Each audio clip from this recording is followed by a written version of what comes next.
Communiqué. Il y a quelques semaines de cela, les services de renseignement ont intercepté plusieurs communications entre un individu et des chefs terroristes portant sur des détails des positions des forces de défense et de sécurité intérieure, des volontaires pour la défense de la patrie, ainsi que sur les opérations militaires. Après analyse technique approfondie, l'individu est identifié au nom de Bahari Abdraman et se trouve être un officier des forces armées burkinabè. Il est identifié appartenant au bataillon de justice militaire.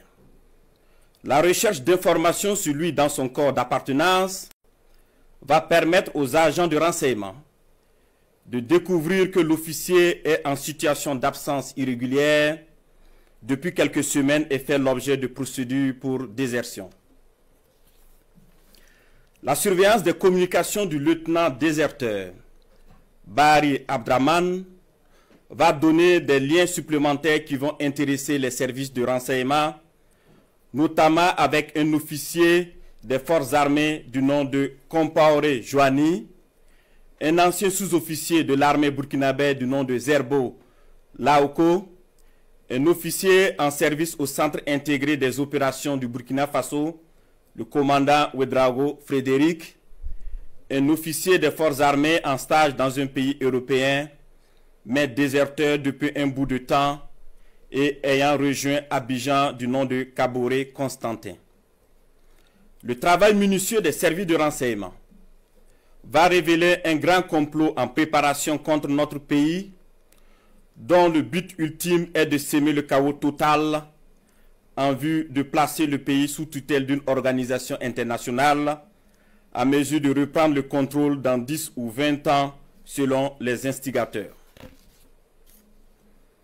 Des informations sensibles ont été passées aux terroristes en vue d'accentuer les attaques contre les forces combattantes et les civils dans le but de susciter la révolte contre les autorités. Aussi, d'autres stratégies ont été développées pour désorienter les services de renseignement afin de les amener à faire des arrestations massives au sein des forces de défense et de sécurité intérieure et espérer ainsi créer des frustrations et un sentiment de peur. La manipulation est menée également à travers des messages diffusés pour susciter injustement certains et d'autres messages envoyés à des chefs de corps pour leur faire peur en indiquant qu'ils seront arrêtés car étant sur une soi-disant liste noire. Des leaders religieux et coutumiers ont été sollicités pour convaincre certains officiers de s'engager dans cette mission funeste. Ce fut le cas malheureusement du capitaine Ouedraogo René David, en fuite actuellement. Dans le même ordre d'idée, des VDP ont été contactés pour démoraliser leurs camarades et de l'argent leur a été envoyé pour cette basse besogne. Tous ces stratagèmes perfides ont été développés dans le seul but de déstructurer l'armée et semer le chaos. Les services de renseignement ont suivi la manœuvre qui devrait aboutir, selon le plan des comploteurs terroristes, le mercredi 16 avril 2025, à un assaut sur la présidence du Faso par un groupe de soldats recrutés par les ennemis de la nation. Cet assaut devrait être mené au même moment que plusieurs attaques terroristes d'envergure pour occuper les vecteurs aériens à défaut de pouvoir les détruire au sol.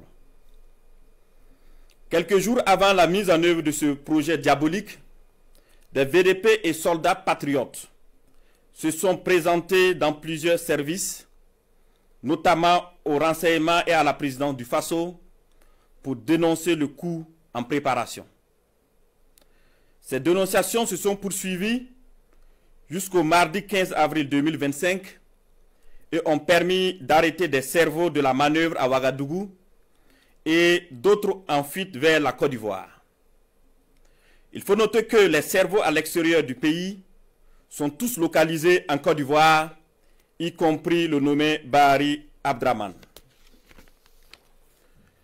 Le complot se poursuit activement depuis leur centre des opérations à Abidjan, avec pour objectif de semer le chaos au Burkina Faso avant le mois de juin.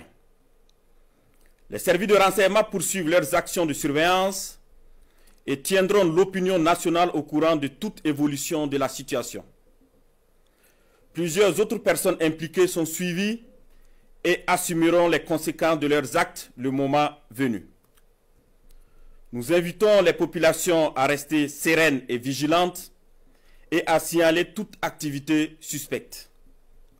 Quant aux vaillantes forces combattantes, nous les encourageons à poursuivre leur mission avec détermination tout en restant vigilantes. La patrie ou la mort, nous vaincrons.